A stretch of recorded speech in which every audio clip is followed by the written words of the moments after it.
اعوذ باللہ من الشیطان الرجیم بسم اللہ الرحمن الرحیم۔ آج ماہ رمضان کا 30واں روزہ ہے اور 30ویں پارہ کے مختصر خلاصہ کے ساتھ میں آپ کی خدمت میں حاضر ہوں۔ آج ہم اس پارہ میں موجود اہم نکات کا مختصر خلاصہ اور جائزہ لیں گے۔ اس پارے میں 37 صورتیں ہیں اور جو سب مکمل ہیں۔ نمبر 1 سورہ النبا، نمبر 2 سورہ النازعات، نمبر 3 سورہ عبس، نمبر 4 سورہ تکویر، نمبر 5 سورہ الفطار، نمبر 6 سورہ المطففین، نمبر 7 سورہ الانشقاق، نمبر 8 سورہ البروج، نمبر 9 سورہ الطارق، نمبر 10 سورہ الاعلی، نمبر 11 سورہ الغاشیہ، نمبر 12 سورہ الفجر، نمبر 13 سورہ البلد، نمبر 14 سورہ الشمس، نمبر 15 سورہ اللیل، نمبر 16 سورہ الضحیٰ، نمبر 17 سورہ الم نشرح، نمبر 18 سورہ التین، نمبر 19 سورہ العلق، نمبر 20 سورہ قدر، نمبر 21 سورہ البینہ، نمبر 22 سورہ الزلزلہ، نمبر 23 سورہ العادیات، نمبر 24 سورہ القاریہ، نمبر 5 سورہ التکاثر، نمبر 26 سورہ العصر، نمبر 27 سورہ الحمزہ، نمبر 28 سورہ الفیل، نمبر 29 سورہ القریش، نمبر 30 سورہ الماؤن، نمبر 31 سورہ الکوثر، نمبر 32 سورہ الکافرون، نمبر 33 سورہ النصر، نمبر 34 سورہ الحب، نمبر 35 سورہ اخلاص،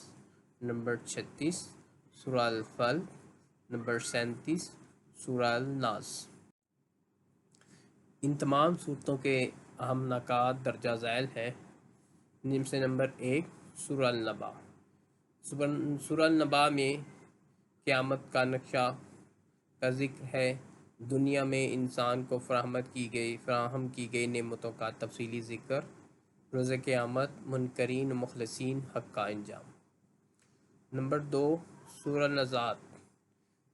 فرشتے اللہ کی اذن سے پوری کائنات میں مختلف ذمہ داریوں کی ادائیگی میں مصروف عمل، کفار کے شبہات کا جواب۔ نمبر 3 سورہ عبس۔ قیامت، جنت اور دوزخ کا تذکرہ، اہمیت قرآنی پر دلائل۔ عبداللہ ابن مکتوم نبینا صحابی کا واقعہ۔ نمبر 4 سورہ الانفطار۔ اسلام فلکی اور کرہ ارض کے علاوہ پوری کائنات کی تلپٹ ہو جانے کا ذکر۔ انسان کو کس چیز نے اس کے رب کی طرف سے غفلت میں مبتلا کر دیا؟ غفلت میں ڈوبے انسان کو سوچ کی دعوت۔ نمبر 5 سورہ المطففین۔ ڈنڈی مارنے والوں کے لیے بربادی کی وعید، موت کے بعد کی منازل، مقام علین و سجین کا ذکر، اہل کفر کی اہل ایمان پر طنز و استہزاء اور حقیر گردانے کی روش کا تذکرہ، روز قیامت حقیقت واضح ہوگی۔ نمبر 6 سورہ الانشقاق۔ انسان کو خطاب، روز قیامت اعمال نامے وصول کرنے پر دونوں بازوؤں والے دائیں اور بائیں کے تاثرات۔ نمبر 7 سورہ البروج۔ اہل ایمان کو تکالیف دینے والوں کو عذاب کی وعید، سابقہ اقوام کے حالات کا تذکرہ، انجام مومنین کے حق میں ہوگا، اللہ کی پکڑ بہت سخت ہے۔ نمبر 8 سورہ الطارق۔ پیارے نبی صلی اللہ علیہ وسلم کو تسلی اور ہجرت کا واقعہ۔ نمبر 9 سورہ الاعلی۔ آخرت کے دوام اور بقا کا ذکر، دنیا کی بے ثباتی، فلاح پانے والوں کے ضروری اوصاف، رب کی نافرمانی کرنے والوں کا انجام، اہل ایمان کو آخرت کو ترجیح دینے کی تلقین، زندگی گزارنے کے اصول۔ 10 سورہ الغاشیہ۔ قیامت کے روز تمام انسانوں کو دو گروہوں میں منقسم، ان کے حالات کائنات کے موجودات سے اہل ایمان کو نصیحت کرنے کی تلقین۔ نمبر 11 سورہ الفجر۔ قسم میں صاحب فکر لوگوں کے لیے انسان نصیحت، منکرین کے صفات و انجام، نفوس مطمئنہ کے لیے خوشخبری۔ نمبر 12 سورہ البلد۔ حقوق العباد کا ذکر، بڑے بڑے گناہوں کا کفارہ، مظلوموں کی داد رسی، اچھے مال کا بدلہ پانے کے لیے ایمان کا ہونا شرط ہے۔ نمبر 13 سورہ الشمس۔ حق و باطل کا شعور، اللہ کی عظیم نعمت، فلاح یاب لوگ، نفس کا تزکیہ کرنے والے۔ سورہ 14 سورہ اللیل۔ موازنہ، حق و باطل، ازل سے ابد تک، ان دونوں کی باہمی کشمکش، صالحین کی صفات۔ نمبر 15 سورہ الضحیٰ۔ پیارے نبی صلی اللہ علیہ وسلم کی دلجوئی، انعامات کا ذکر۔ نمبر 16 سورہ علم نشرح۔ اللہ کے نبی صلی اللہ علیہ وسلم کا ذکر بلند کیا گیا، ہر مقام پر اللہ کی بڑائی کے ساتھ پیارے نبی صلی اللہ علیہ وسلم کا ذکر۔ نمبر 17 سورہ 3۔ سرزمین فلسطین، انبیاء کا مسکن، طور سینا، موسیٰ علیہ السلام سے نسبت، مقام مرتبے کے لحاظ سے پوری انسانیت کا حسن اور رضائے الہی کے مجسم تفسیر۔ انسان کو بہترین طرز پر پیدا کیا گیا، مگر اپنی بدعمالیوں کے سبب اسفل السافلین میں جا گرا۔ آئیے ان صورتوں کو دو حصوں میں تقسیم کرتے ہوئے ان کا خلاصہ جانتے ہیں۔ 30ویں پارے کے اہم مضامین میں سے حصہ اول، سورہ نبا۔ مشرکین مکہ استہزاء و تمسخر کے طور پر مرنے کے بعد زندہ ہونے کو اور قرآن کریم کو النبأ العظیم یعنی بڑی خبر کہتے تھے۔ حقیقت یہ ہے کہ یہ واقعی بڑی عظیم الشان خبر ہے۔ اللہ نے ان کے منہ کے بات لے کر فرمایا کہ اس بڑی خبر پر تعجب یا انکار کی کوئی ضرورت نہیں ہے، تمہیں عنقریب اس کی حقیقت کا علم ہو جائے گا۔ پھر اس پر کائناتی شواہد پیش کرتے ہوئے فرمایا کہ آسمان و زمین اور ان میں موجود چیزیں جن کی تخلیق انسانی نقطہ نظر سے زیادہ مشکل اور عجیب ہے، اللہ تعالیٰ نے ان سب کی تخلیق فرمائی، اور ایسی طاقت و قدرت رکھنے والے اللہ کے لیے انسانوں کو دوبارہ پیدا کرنا کون سا مشکل کام ہے۔ پھر اس اعتراض کا جواب دیا گیا کہ اگر یہ برحق بات ہے تو آج مردے زندہ کیوں نہیں ہوتے؟ ہر چیز کے ظہور پذیر ہونے کے لیے وقت متعین ہے۔ ہر وہ چیز اپنے موسم اور وقت متعین میں موجود ہوتی ہے۔ مرنے کے بعد زندہ ہونے کا موسم اور وقت متعین، یوم الفصل، فیصلے کا دن، لہٰذا یہ کام بھی اس وقت ظاہر ہو جائے گا۔ پھر جہنم کی عبرتناک سزاؤں اور جنت کی دل آویز نعمتوں کا ذکر کے بعد اللہ تعالیٰ کے جاو جلال اور فرشتوں جیسی مقرب شخصیات کی قطار اندر قطار حاضری اور بغیر اجازت کسی قسم کی بات کرنے سے گریز کو بیان کر کے یہ بتایا کہ آخرت کے عذاب کی ہولناکی اور خوف کافروں کو یہ تمنا کرنے پر مجبور کر دے گا کہ کاش ہم دوبارہ پیدا ہی نہ کیے جاتے اور جانوروں کی طرح پوئندے خاک ہو کر عذاب آخرت سے نجات پا جاتے۔ سورہ النازعات۔ اس سورت کا مرکزی مضمون مرنے کے بعد زندہ ہونے کا اثبات ہے۔ ابتدا ان فرشتوں سے کی گئی جو اس کائنات کے معاملات کو منظم طریقے پر چلانے اور نیک و بد انسانوں کی روح قبض کرنے پر مامور ہے۔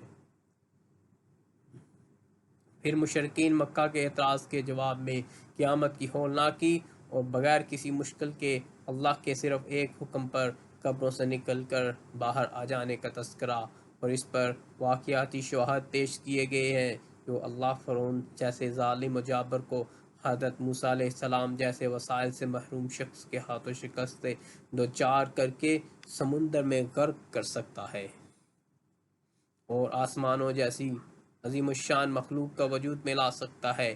وہ انسان کو مرنے کے بعد زندہ کرنے پر بھی قادر ہے۔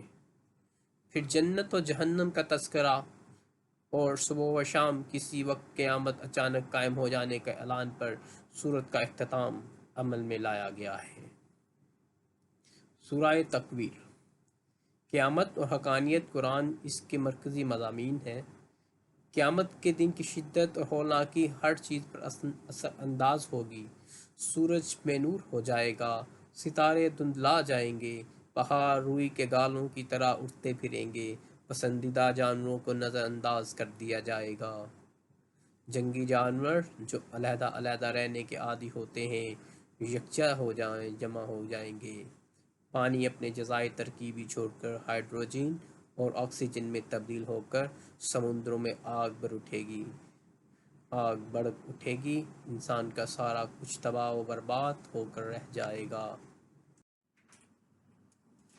سورہ ابس، سرداران قریش کے مطالبہ پر حضور علیہ السلام نے ان سے علیحدگی میں دعوت اسلام کے موضوع پر گفتگو کر رہے تھے کہ ان کے اسلام قبول کر لینے کی صورت میں ان کے ماتحت افراد بھی مشرف بسلام ہو جائیں گے۔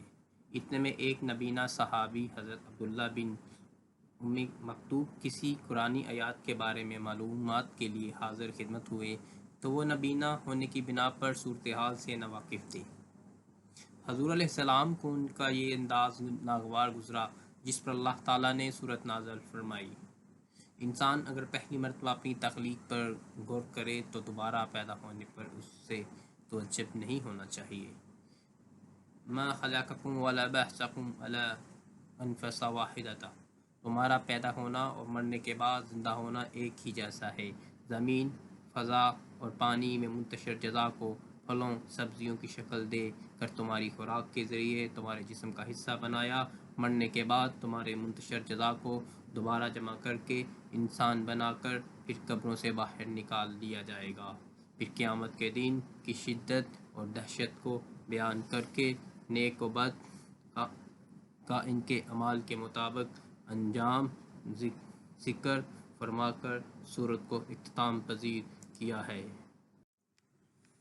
سورہ انفطار، اس سورت میں قیامت کے مناظر بیان کرنے کے ساتھ ساتھ اللہ سبحانہ و تعالیٰ نے انسان کو اپنے رب کریم کی طرف رجوع کرنے کی دعوت دی۔ سورہ مطففین، اس سورت میں ناپ تول میں کمی کرنے والوں کی زجر تبیح کر کے انہیں آخرت کے عذاب یاد دلائے گئے۔ اس کے بعد بدکاروں کی اخروی ٹھکانے، سجین اور نیک لوگوں کے ٹھکانے علین کا ذکر اور تعارف بیان ہوا۔ سورہ انشقاق، اس صورت میں بھی قیامت کی دہشت ناک منظر اور پھر اس دن کامیاب اور ناکام ہونے والوں کے حالات بیان ہوئے۔ کامیاب لوگوں کو دائیں ہاتھ والے اور ناکام ہونے والوں کو بائیں ہاتھ والے کہہ کا ذکر کیا گیا۔ سورہ البروج، اس صورت صحابہ الحدود، خندق والے اور اس دور کے مسلمانوں پر انسان کے مظالم کا ذکر ہوا ہے، جہاں اصحاب الحدود کے لیے بربادی کی وعید سنائی گئی اور وہیں پر مظلوم مسلمانوں کی کامیابی کی نوید بھی سنائی گئی۔ اس کے بعد فرعون و ثمود کی اقوام کی تباہی کا ذکر کر کے عبرت دلائی گئی۔ سورہ طارق، رحم مادر میں دو پانی کے قطروں سے تخلیق انسانی کا ذکر کیا گیا۔ اس کے متصل بعد قیامت کے حال اور کفار کے لیے چند روز مہلت کا بیان ہوا۔ سورہ اعلیٰ، نبی کریم صلی اللہ علیہ وسلم کو دعوت و تبلیغ کا کام جاری رکھنے کے حکم ہوا۔ کامیاب لوگوں کی دو بڑی صفات، اللہ کا ذکر اور ادائیگی نماز بیان ہوئی۔ اس کے ساتھ ساتھ یہ دنیا کی بے ثباتی اور آخرت کی دوامیت کا ذکر کیا گیا۔ سورہ غاشیہ، پہلے جہنم کے عذاب پر پھر جنت کی نعمتیں بیان ہوئیں اور آخر میں رسول اللہ صلی اللہ علیہ وسلم کو انداز تبلیغ سکھایا گیا۔ 30واں پارہ کا حصہ دوم، سورہ الفجر، سابقہ اقوام عاد، ارم اور فرعون کا بیان، ان کی بے مثال طاقت و قوت کا بیان، ان کی تباہی کا ذکر کر کے درس عبرت، انسان کی تنگی، رزق کا سبب، یتیموں اور مسکینوں سے بے رغبتی بیان ہوا۔ سورہ البلد، آنکھوں، زبان اور بولنے کے لیے دی گئی نعمت، ہونٹوں کا ذکر، ہدایت اور گمراہی کے دو راستوں کی نشانی کی گئی۔ نامہ اعمال دائیں ہاتھ میں حاصل کرنے والوں کی صفات کا بیان۔ سورہ شمس 11 قسمیں کھا کر تزکیہ نفس کرنے والوں کو کامیابی کی ضمانت دی گئی، ساتھ ہی بدکاروں کی ہلاکت و بربادی کا اعلان کیا گیا۔ قوم سمود اور ان کے آس پاس آنے والوں، اللہ سبحانہ وتعالیٰ کے ایک نشانی اونٹنی اور اس کے ساتھ قوم کے ظالمانہ سلوک کا بھی ذکر بھی اسی صورت میں ہوا۔ سورہ اللیل سخاوت کرنے والوں کہ دنیا و آخرت کے آسانی و فراوانی کا وعدہ، اور اس کے برعکس کنجوسوں کے لیے سختی اور تنگی کی وعید بیان ہوئی۔ سورۃ الضحیٰ نبی کریم صلی اللہ علیہ وسلم کی حوصلہ افزائی اور دل جوئی فرمائی گی اور سائلین کے ساتھ حسن سلوک کا حکم دیا گیا۔ سورہ الم نشرح ہر مشکل کے ساتھ آسانی کا وعدہ کیا گیا، فارغ وقت اللہ کی عبادت میں گزارنے کا حکم دیا گیا۔ سورہ 3 4 قسمیں کھا کر انسان کے حسن و جمال کا ذکر ہوا۔ سورہ خون کے لوتھڑے سے انسانی تخلیق کا بیان، دشمنان نبی کے سخت الفاظ میں ڈانٹ ڈپٹ ہوئی۔ سورہ القدر لیلۃ القدر کے فضائل و مناقب بیان ہوئے۔ لیلۃ القدر 1000 مہینوں سے بہتر ہے۔ سورہ البینہ مشرکین اور اہل کتاب کو اکٹھے مخاطب کر کے دونوں کو وعظ و نصیحت کی گئی۔ آگے چل کر اہل ایمان کے انعامات کا ذکر کیا گیا ہے۔ سورہ الزلزلہ کا سورہ التکاثر، ان 4 صورتوں میں قبر، قیامت اور جہنم کے مناظر اور واقعات بیان ہوئے۔ سورہ العصر قرآن مجید کی نہایت مختصر اور انتہائی جامع صورت ہے، کامیاب اور ناکام انسانوں کا بیان ہے اس میں۔ سورہ الحمزہ تانے دینے اور مال جمع کرنے کی مذمت کی گئی۔ سورہ الفیل شاہ یمن ابرہ کی بربادی کے داستان بیان ہوئی۔ سورہ القریش قریش کو بیت اللہ سے حاصل ہونے والے فوائد کا ذکر کر کے اللہ کی عبادت کا حکم ہوا۔ سورہ الماعون نمازوں میں غفلت اور ریاکاری کرنے والوں بے نمازیوں کو بربادی کی وعید سنائی گئی۔ سورہ کوثر حوض کوثر جیسی خیر کثیر نبی کو عطا فرمانے کے اعلان کے ساتھ ہی دشمنان گستاخان رسول کا نام نشان تک مٹا دینے کا اعلان ہے۔ سورہ کافرون اسلامی نظام حیات کے علاوہ کسی دوسرے نظام کی طرف نگاہ نہ اٹھانے اور کفر سے بیداری کا اظہار کرنے کی تلقین ہے۔ سورہ نصر اسلامی ترقی کے بام عروج، فتح مکہ، پیشن گوئی اور لوگوں کے جوک در جوک اسلامی نظام کو اختیار کرنے کے اعلان کے بعد کے ساتھ تسبیح و تمہید و استغفار میں مشغول ہونے کی تلقین ہے۔ سورہ لہب دشمنان خدا اور رسول کے بدترین نمائندے ابو لہب جو آپ کا چچا بھی تھا اور قریش کا سردار بھی تھا، اس کی اپنی بیوی سمیت عبرتناک موت کے اعلان کے ساتھ مخالفین اسلام کو تنبیہ ہے۔ سورہ اخلاص عیسائیوں اور مشرکوں کے باطل عقیدہ کی تردید کے ساتھ اللہ تعالیٰ کی صفات کاملہ اور خالص توحید کے بیان پر مشتمل ہے۔ حضور علیہ السلام نے اس صورت کو تہائی قرآن کے برابر قرار دیا ہے۔ سورہ الفلق تمام مخلوقات اور شرارت کے عادی حاسدین کی شر سے اللہ کی پناہ حاصل کرنے کی تلقین ہے۔ سورہ الناس توحید کی اقسام ثلاثہ کی طرف اشارہ کرتے ہوئے جن و انس کی کبیر سے تعلق رکھنے والے اور ہر وسوسہ پیدا کرنے والے سے اللہ کی پناہ میں آنے کی ترغیب ہے۔ حضرت عائشہ رضی اللہ عنہا فرماتی ہیں کہ رسول اللہ صلی اللہ علیہ وسلم روزانہ سونے سے پہلے اخلاص، فلق اور ناس تینوں صورتیں پڑھ کر اپنی ہاتھوں پر دم کر کے پورے جسم پر پھیل لیا کرتے تھے اور یہ عمل 3 مرتبہ دہرایا کرتے تھے۔ ختم شدہ۔ آج ہمارا الحمدللہ قرآن کریم کا مختصر خلاصہ مکمل ہوا۔ اللہ تعالیٰ سے دعا ہے کہ اللہ تعالیٰ ہم اس پر عمل کرنے اور اس کو اپنی زندگی میں لانے کی توفیق عطا فرمائے۔